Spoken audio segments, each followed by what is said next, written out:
Hello, dear learners. How are you? I am fine, We ma'am. are Thank fine. you. Okay, you are fine. Tasneem, how are you? Ma'am, I am fine. Okay, Sadia. I am fine, ma'am. Okay, thank you, dear learners. I hope you are safe and sound in your family. This is the lockdown time, so please don't go out of home. Okay, For ma'am. your safety, we take our online classes, online Zoom classes. Now we will start our online Zoom class, and today I will teach you in a new technique. I will use a dashboard for you.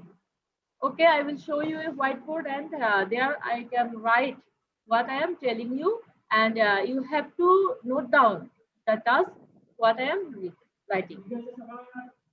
Okay, dear learners, can I start? Okay, ma'am. Okay, ma'am. Okay, Okay, ma'am. please see our whiteboard.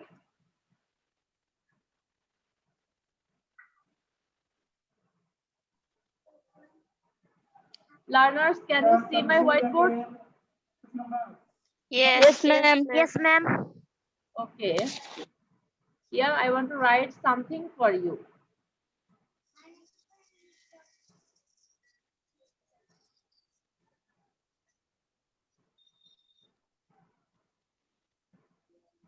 What is here written about?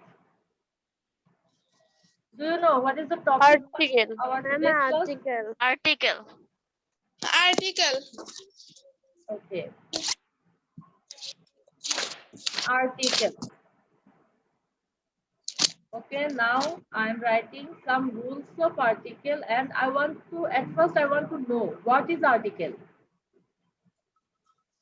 Please someone tell me what is article. I hope, dear guys, I hope you know what is article, because article is a common topic, and we are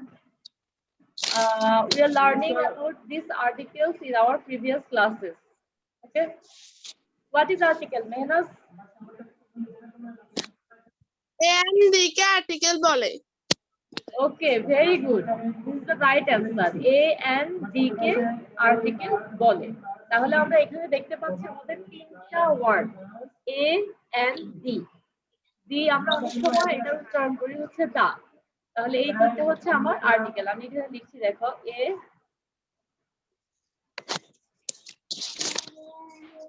A and দা। আচ্ছা, সবাই কি দেখতে পাচ্ছ এখানে কি লিখেছি? Yes, ma'am. কি লিখেছি বলো তো? A and D. A and the, এই A and the, এই তিনটা ওয়ার্ডকে বেসিক্যালি বলা হয় আর্টিকেল। আর এই আর্টিকেলের আরেকটা নাম হচ্ছে ডিটারমাইনার। সবাই কি শুনছো? শব্দটা হচ্ছে ডিটারমাইনার। এই আর্টিকেলের আরেকটা নাম হচ্ছে ডিটারমাইনার, আর এগুলোর বাংলা অর্থ হচ্ছে পদাশ্রিত নির্দেশক। ম্যাম, ওইটা একটু স্পেলিংটা বলেন তো। আচ্ছা, ওকে, স্পেলিংটা আমি লিখে দিচ্ছি। এগুলাকে বলা হয়, প্রথমত হচ্ছে আর্টিকেল। ওকে, সরি গাইস, আমার এখানে অনেকে জয়েন করার জন্য ওয়েট করছে, আমরা ওদেরকে একটু জয়েন করে দিই। ওকে, এর নাম হচ্ছে আর্টিকেল, আর এটার আরেকটা নাম আছে, সেটা হচ্ছে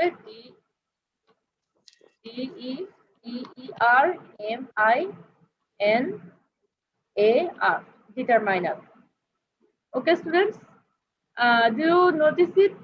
Determiner. Yes, ma'am. Can you see the word determiner? তাহলে আমরা বলতে পারি A and D, এই তিনটা ওয়ার্ডকে বলা হয় আর্টিকেল অথবা ডিটারমাইনার। সবাই কি ক্লিয়ার? Yes, ma'am. ওকে, তাহলে আমরা জানলাম যে আর্টিকেল কি। আচ্ছা, এখন হচ্ছে এই যে এই তিনটা শব্দকে বলা হয় আর্টিকেল। এখন তার আগে তো আমাকে বুঝতে হবে যে এই তিনটা শব্দকে কেন আর্টিকেল বলা হয়, তাই না? হ্যাঁ, এই তিনটা শব্দের অর্থটা একটু চিন্তা করো। এ শব্দের অর্থ হচ্ছে একটি, এন শব্দের অর্থ হচ্ছে একটি, এবং দা, এই দা শব্দের অর্থ কি? টি। তাহলে এটা কি কোনো কিছুকে নির্দিষ্ট করছে না? কোনো একটা, মনে করো আমি বললাম আমার একটি কলম আছে, আমার একটি কলম আছে। I have a pen. একটু আমি লক্ষ্য করে আমি নিচে লিখছি। আমি যদি লিখি I have a pen. আচ্ছা, এই সেন্টেন্সটা একটু লক্ষ্য করো। I have a pen. এখানে আমার আছে একটি কলম। তাহলে আমি এ দিয়ে কলমটিকে নির্দিষ্ট করছি না। আমার কয়টি কলম আছে? আমার আছে একটি কলম। আবার আমি যদি বলি, হ্যাঁ, আমি এ পেন না বলে আমি বললাম যে an orange. I have an orange. তাহলে কি দাঁড়াচ্ছে দেখো, আমার আছে একটি কমলা। তাহলে একটি কলম, একটি কমলা। তাহলে এটাকে নির্দিষ্ট করে দিচ্ছে না? আবার আমি এই সেন্টেন্সটা না লিখে আমি যদি আরেকটা সেন্টেন্স লিখি, the pen is very nice. দেখো, suppose you have gifted me a pen and I am writing here I have a pen. Next line I can say the pen is very nice. The pen is very nice. দেখো, first লাইনে আমি লিখেছি I have a pen, আমার আছে একটি কলম, but next লাইনে আমি লিখেছি the pen is very nice, কলমটি হচ্ছে খুবই চমৎকার। তাহলে প্রথম লাইনে আমি বলেছি আমার একটি কলম আছে, নেক্সট লাইনে আমি বলেছি the pen is very nice, মানে কলমটি খুবই চমৎকার। তাহলে পরবর্তী যে কলমের আগে টি আছে সেটাকে আমরা কি বলবো? কলমটি হচ্ছে না? তাহলে এই কলমটি আমার নির্দিষ্ট না অনির্দিষ্ট? আমাকে একটু বলো তো। নির্দিষ্ট। Very good. নির্দিষ্ট কিভাবে? কারণ আমি এর প্রিভিয়াস সেন্টেন্সে, আমি এর আগে যে প্রিভিয়াস সেন্টেন্সটা আমি লিখেছিলাম আই হ্যাভ এ পেন, আমি বলে দিয়েছি যে আমার একটি কলম আছে। তাহলে কোন কলমটি নাই? সেটা হচ্ছে আমার যে কলমটি আছে। তাহলে একটা জিনিস এখান থেকে শেখার বিষয় যেটা হচ্ছে, মনে রাখবা যখন আমরা যেহেতু এখন আমরা 8 এ আমরা জেএসসি পরীক্ষা দিই, তো আমাদের তো 6 7 এর মতো আর্টিকেল আসবে না, আমাদের এখন হচ্ছে একটা প্যাসেজ ভিত্তিক আর্টিকেল। তো প্যাসেজ মানে হচ্ছে তোমার পুরো একটা টপিকস এর একটা ধারাবাহিক বিবরণ থাকবে। এই যে আমি এখানে লিখেছি I have a pen, the pen is very nice, এর আগে আমি লিখলাম হচ্ছে you have gifted me a pen, তুমি আমাকে একটা কলম গিফট করেছিলে, আমার একটা কলম আছে, কলমটি খুব সুন্দর। তাহলে একটা ধারাবাহিক প্রসেস। এখন সেক্ষেত্রে আমরা যখন কোনো প্যাসেজে ধারাবাহিক প্রসেস অবলম্বন করতে যাব, সেক্ষেত্রে আমরা লিখবো হচ্ছে প্রথম যে নাউনটা আমি পাবো সেক্ষেত্রে আমি লিখবো হচ্ছে এ অথবা এন, আমার এটা ভাওয়েল অনুসারে বা কনসোনেন্ট অনুসারে। বাট পরবর্তীতে যখন আমি ওই নাউনটা আবার ব্যবহার করব, তখন সেক্ষেত্রে আমরা দা শব্দটা ব্যবহার করব। সবাই কি এটা কি বুঝছো? জি ম্যাম। আচ্ছা, সবাই এটা তাহলে বুঝতে পারছো? ওকে, তাহলে এখন দেখো আমাকে তাহলে আর্টিকেল শেখার জন্য আমাকে কি কি জিনিসগুলো শিখতে হবে? আমার এখানে বেশি না, মাত্র 3টা ওয়ার্ড, এ এন্ড ডি, এই 3টাকে বলা হয় আর্টিকেল।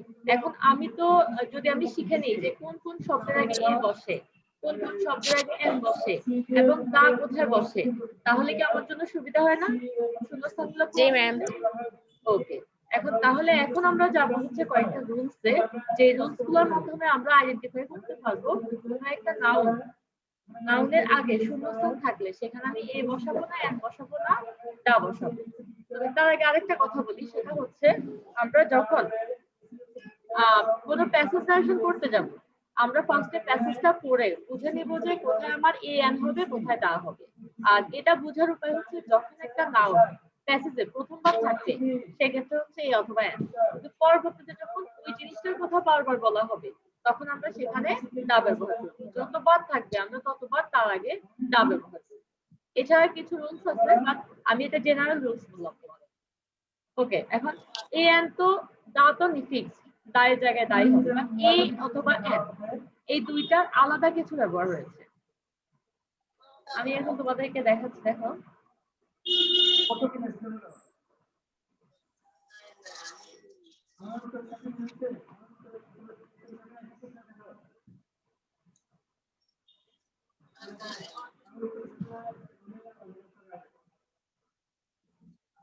ওকে,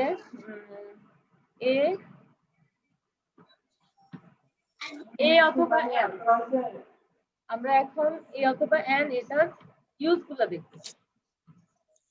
ইউজ, এই অথবা এন এর ইউজ গুলো আছে। এ অর্থ একটি, এন অর্থ একটি। এখন আমাকে জানতে হবে যে কোথায় এ বসবে, কোথায় এন বসবে।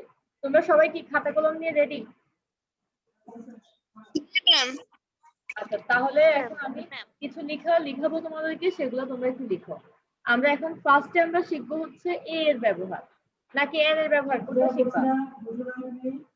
না ম্যাম, আগে এর ব্যবহার। আচ্ছা, আগে এ এর ব্যবহার। তাহলে তোমরা খাতা কলমে আমি বোর্ডে যা যা লিখাচ্ছি সেগুলো একটু লিখে নাও। ইউজ অফ এ। আমি এখন ইউজ অফ এ মানে এ এর ব্যবহারগুলো এখন শিখবো।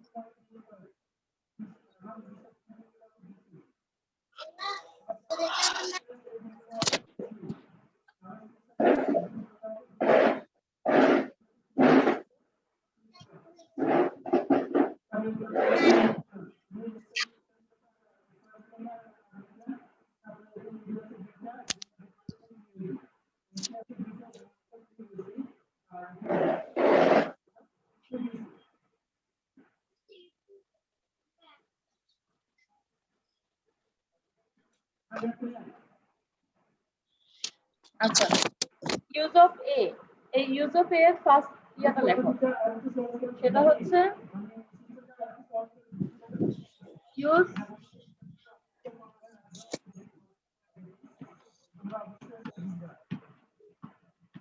দেখো আমি এখানে কি লিখেছি,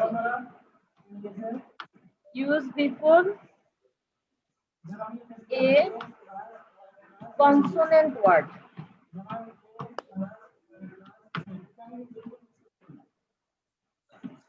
আচ্ছা, এখন এখানে আমি লিখেছি কি দেখো, use before a consonant word. এখন তোমাদের মনে হয়তো প্রশ্ন আসতে পারে, ম্যাডাম কনসোনেন্ট ওয়ার্ডটা কি? কারো মনে প্রশ্ন আছে কিনা? জি ম্যাম। ওকে, কনসোনেন্ট ওয়ার্ড হচ্ছে যেই ওয়ার্ডটা একটা কনসোনেন্ট দিয়ে শুরু হয়। এখন হয়তো আমাদের এখানে তো সব স্টুডেন্ট ভালো না, কেউ আছে ভালো খারাপ মিলিয়ে আছে তোমরা। এখন তাদের মনে হয়তো প্রশ্ন আসতে পারে যে হোয়াট ইজ কনসোনেন্ট। এই কনসোনেন্ট জিনিসটা কি ম্যাডাম? কনসোনেন্ট এটা ম্যাম, হচ্ছে ভাওয়েল ওয়ার্ড হলো এ হ্যাঁ ই আই ও ইউ, হ্যাঁ, এই যে আমাদের যে আর কনসোনেন্ট হচ্ছে বাকিগুলো। হ্যাঁ বাকিগুলা, এই যে যারা জানে না তাদের জন্য বলছি। মনে করো আমাদের অ্যালফাবেটের ভেতর মানে বর্ণমালার ভেতর এ থেকে জেড পর্যন্ত টোটাল বর্ণ আছে 26টা।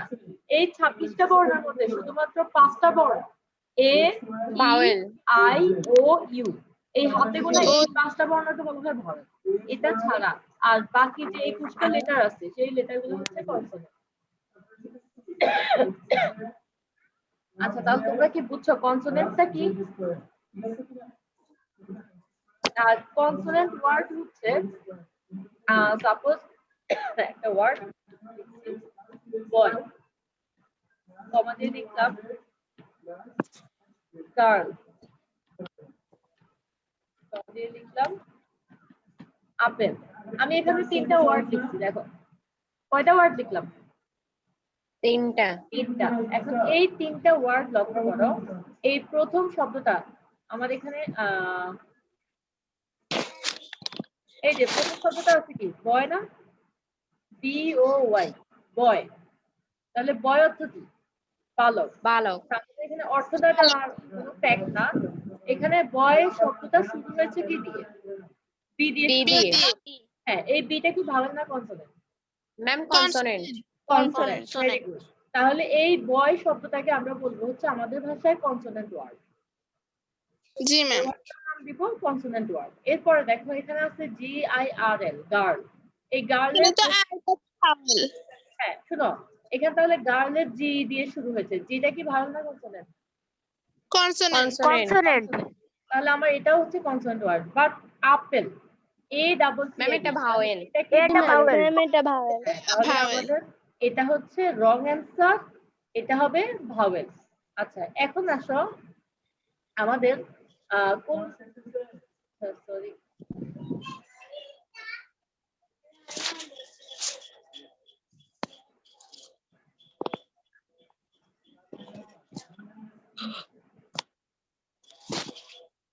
আচ্ছা এখন দেখো তাহলে বয়, এই বয় শব্দটার আগে যদি শূন্যস্থান থাকে, সাপোজ জিনিসটা এরকম একটা ব্ল্যাঙ্ক থাকলো, তারপর থাকলো বয়, তাহলে এর আগে তোমরা কি বসাবা?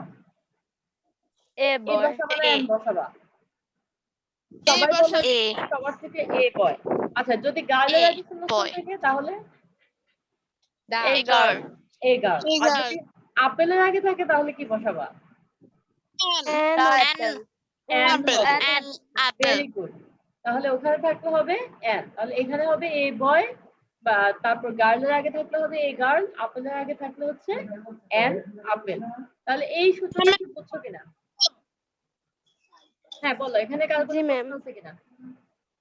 ম্যাম আমি বলতেছি যে মানে কোথায় এ হবে কোথায় অ্যান হবে, দোনোটা তো একটিই বোঝায়, তাহলে কোথায় এ হবে কোথায় অ্যান হবে? দোনোটা তো একটিই বোঝায়। হুম আচ্ছা মেহনাত একটু শোনো, এই যে আমার এই রুলসটা হচ্ছে কি use before a consonant word. এখন use before a consonant word আমি কোথায় লিখেছি? ইউজ অফ এ এর আগে না? একটু লক্ষ্য করো, জি, আমার এই রুলস গুলো হচ্ছে ইউজ অফ এ, মানে হচ্ছে এ এর ব্যবহারে। এটা কি বুঝতে পারছো? এটা ইউজ অফ এ মানে হচ্ছে কোন কোন শব্দের আগে আমরা এ বসাবো, এটা হচ্ছে আমার সেই রুলস। মেহনাত বুঝছো? জি ম্যাম। হ্যাঁ তাহলে আমি এখানে লিখেছি use before a consonant word. যে ওয়ার্ডগুলো কনসোনেন্ট দিয়ে শুরু হয় সেই ওয়ার্ডগুলোকে আমরা বলবো হচ্ছে কনসোনেন্ট ওয়ার্ড। তাহলে এই যে বয় গার্ল এই দুইটা শব্দ কনসোনেন্ট দিয়ে শুরু হয়েছে, তার মানে হচ্ছে আমরা এই কনসোনেন্ট ওয়ার্ডটার আগে যদি কোনো শূন্যস্থান থাকে সেই ক্ষেত্রে বসাবো এ। তবে এটা কখন বসাবো? যদি এটা দিয়ে একটি বোঝায়। যদি তোমার শুধু টি বোঝায়, যেমন বালকটি, আমি একটি বালককে দেখেছি, বালকটি খেলতে গিয়েছিল, তাহলে প্রথম যে লাইনটা আমি একটি বালককে দেখেছি সেখানে হচ্ছে আই স এ বয়।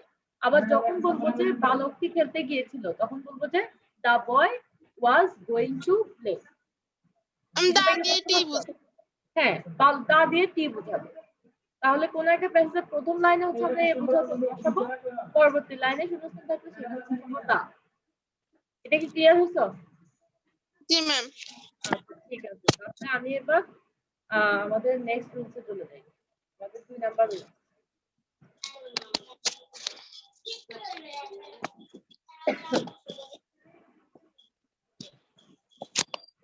আচ্ছা এখানে কি দেখতে পাচ্ছ? শিক্ষার্থী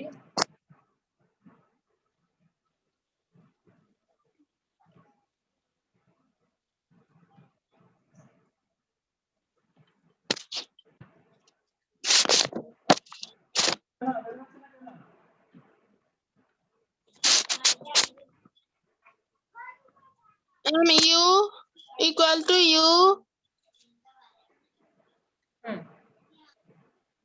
অথবা ইউ।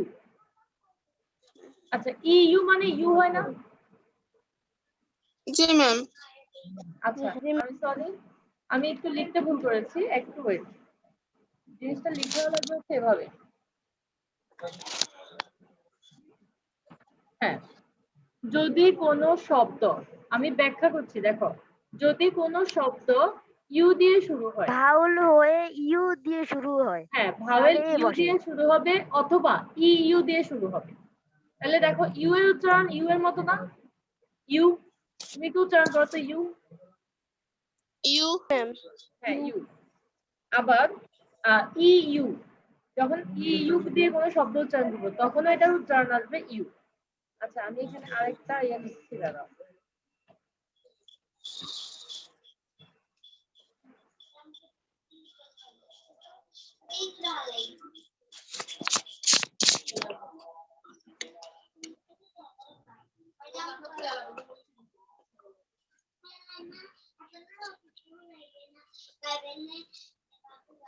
আচ্ছা একটু লক্ষ্য করো, আমি এখানে একটার আগে আন্ডারলাইন করছি না? জি ম্যাম। হ্যাঁ যখন ইউ অথবা ইউ এর উচ্চারণ ইউ এর মতো হবে তার আগে হবে এ, বাট ইউ এর উচ্চারণ যদি এ এর মতো হয় তখন তার আগে হবে হচ্ছে এন। সেটা কি বুঝছো? জি ম্যাম। আচ্ছা আমি যেমন হ্যাঁ যেমন দিয়ে দেখাই তাহলে তোমরা আরেকটু ক্লিয়ার হবে। যেমন আমি একটু অন্য কালার ইউজ করি। This is a university. আমি ওয়ার্ড দিচ্ছি। হ্যাঁ দেখো এখানে কি লিখেছি? Unique. ইউনিক লিখেছি তাই না? শব্দ ম্যাম ইউনিক। আচ্ছা আমি আবার আরেকটা শব্দ লিখছি দেখো।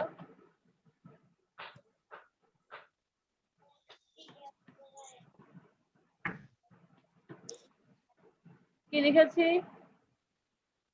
European. ইউরোপিয়ান। ওকে আরেকটা লিখছি।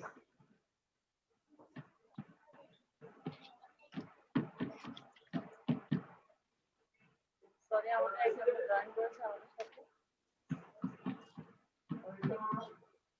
এখন কি লিখেছি? University. ইউনিভার্সিটি। আচ্ছা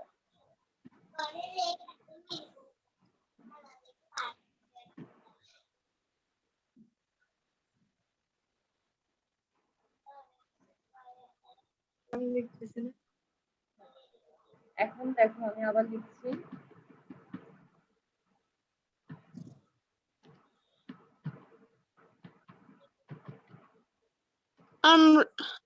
আমব্রেলা।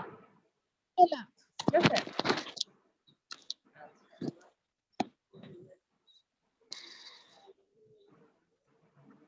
আচ্ছা এখন আমাকে বলো এই যে আমি 4টা শব্দ লিখলাম এটা ইউ দিয়ে শুরু হয়েছে।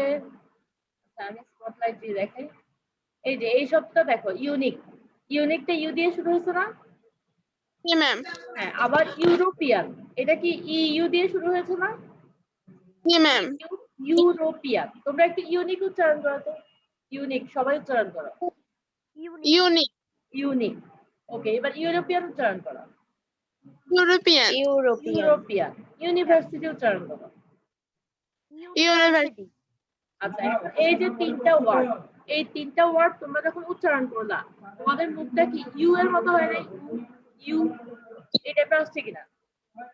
হ্যাঁ তাহলে এই 3টা শব্দ যদি ইউ এর মতো হয় মানে আমার এখানে রুলসটা হচ্ছে যেই ওয়ার্ডটা তোমার উচ্চারণ করতে গিয়ে ইউ এর মতো একটা উচ্চারণ হবে ইউ ইউনিক ইউরোপিয়ান ইউনিভার্সিটি। তাহলে ইউ ইউ ইউ আসতেছে না?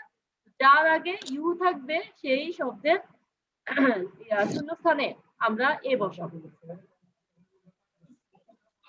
সবাই কি রুলসটা বুঝছো? তাহলে ইউনিকের আগে কি অ্যান হবে না? কেন? ইউনিক ইউ এর মতো হয়েছে না? U unique. আমি এই যে দেখো ইউনিক ইউরোপিয়ান ইউনিভার্সিটি সবগুলো ইউ এর মতো হলে তার আগে হবে এ। বাট আমব্রেলা আমাদের লাস্ট ওয়ার্ডটা দেখো আমব্রেলা। তাহলে এটা কি ইউমব্রেলা বলি না আমব্রেলা বলি? Umbrella. আমব্রেলা বলতে আমরা আ বলি না? আ বলি কিনা? আমব্রেলা ম্যাম আর মানে বুঝতে হচ্ছে যেসব ইউ এর উচ্চারণ আ এর মতো হয় আ সেক্ষেত্রে আমরা বসাবো হচ্ছে এর। সেক্ষেত্রে আর এ হবে না। তাহলে ব্যতিক্রম রুলস থেকে বুঝতে পারছো? জি ম্যাম। আচ্ছা তাহলে এই 2 নাম্বার রুলস নিয়ে আমি পড়ছিলাম হ্যাঁ। সিঙ্গুলার কমন নাউনের পূর্বে সমগ্র শ্রেণীটি বোঝাতে এ বটে। আচ্ছা এখন আমরা তো অনেকগুলো রুলস পড়ছি বাট আজকে আমার ক্লাসটা দেখো যে বুঝতে পারো কিনা। আমরা singular uncommon noun common noun সেগুলো বাদ দিয়ে আমরা আমাদের মতো করে শব্দের সাথে মিলাইয়া কিভাবে মনে রাখা যায় সেটার চেষ্টা করি। জি ম্যাম। বুঝছো সুব্রত? জি ম্যাম। আচ্ছা তাহলে আমার এটা গেল। এই 2 নাম্বার রুলস নিয়ে আর কারোর সমস্যা নাই? আমরা এই 2 নাম্বার রুলস তো সবাই উচ্চারণের উপর ডিপেন্ড করে করব। যদি ইউ এবং ইউ এর উচ্চারণ ইউ এর মতো হয় তাহলে তার আগে এ বসাবো। আর যদি ইউ এর উচ্চারণ আ এর মতো হয় তাহলে এন বসাবো। আচ্ছা এখানে এবার একটা কথা বলে রাখি সেটা হচ্ছে আমরা 1 নাম্বার রুলসে চলে যাই। 1 নাম্বার রুলসটা ছিল use before a consonant word. তাহলে আমরা কোনো কনসোনেন্ট ওয়ার্ডের পূর্বে এ বসাবো। এখন তোমাদের প্রশ্ন হতে পারে এখান থেকে আমরা আরেকটা সূত্রও কিন্তু অল্টারনেটলি শিখে গেছি সেটা হচ্ছে কনসোনেন্ট ওয়ার্ডের আগে যদি এ বসে তাহলে ভাওয়েল ওয়ার্ডের আগে অবশ্যই এন হবে। এটা ক্লিয়ার কিনা? জি ম্যাম। ম্যাম এখন তোমাদের মনে হয়তো প্রশ্ন আসতে পারে, ম্যাডাম এই যে আমাদের ইউ এবং ইউ, এই ইউ এবং ইউ দুইটাই তো ভাওয়েল, তাহলে ভাওয়েলের আগে এন বসলো না কেন? প্রশ্ন আছে কিনা? কনসোনেন্ট দিয়ে আরম্ভ হলে উচ্চারণ বাউলের মতো হলে হ্যাঁ। এ বসে এন হ্যাঁ। বসে। হ্যাঁ, প্রশ্নের অ্যান্সারটা এটাই। এটা হচ্ছে আমাদের ভাওয়েলের একটা ব্যতিক্রমী রুলস। যদিও ইউ এবং ই এই দুইটাই ভাওয়েল, কিন্তু এই দুইটার উচ্চারণের একটা ব্যতিক্রমী রুলস হচ্ছে এটা। সবাই কি ক্লিয়ার? জি এটা কি ম্যাম। বুঝতে পারছো সবাই? আচ্ছা, যদি জি, ma'am. বুঝে থাকো তাহলে আমরা 3 নাম্বার রুলসটা করবো আমাদের হচ্ছে পরবর্তী মিটিং এ। আমাদের এই মিটিং এর টাইম ওভার। আমরা পরবর্তী মিটিং এ তোমরা এখন, আমি বের হয়ে যাব, বের হওয়ার পর তোমরা আবার জয়েন করবে। জয়েন করার পরে আমি 3 নাম্বার রুলসটা আলোচনা করব। ওকে সবাই ম্যাম। কি বুঝছো? সাদিকা, জি ম্যাডাম। সাদিকা সবাইকে বলে দাও এই আমি ক্লাস না হ্যাঁ, এখনই করব 11:30টায় করব। আচ্ছা তোমরা যারা সাড়ে অ্যাটেন্ড করছো 11টায়। তোমরা, হ্যাঁ 11:30টায় ম্যাডামের ক্লাসে অ্যাটেন্ড করবে। ম্যাম আমি তো আচ্ছা। পারবো না, আমার জন্য ক্লাস দিবে তো এই কারণে। গ্রুপে আচ্ছা পড়া ঠিক দিয়ে আছে, দেবো আমরা। না করলে শুনো, তুমি কি বাসায়? জি ম্যাম। ও আচ্ছা।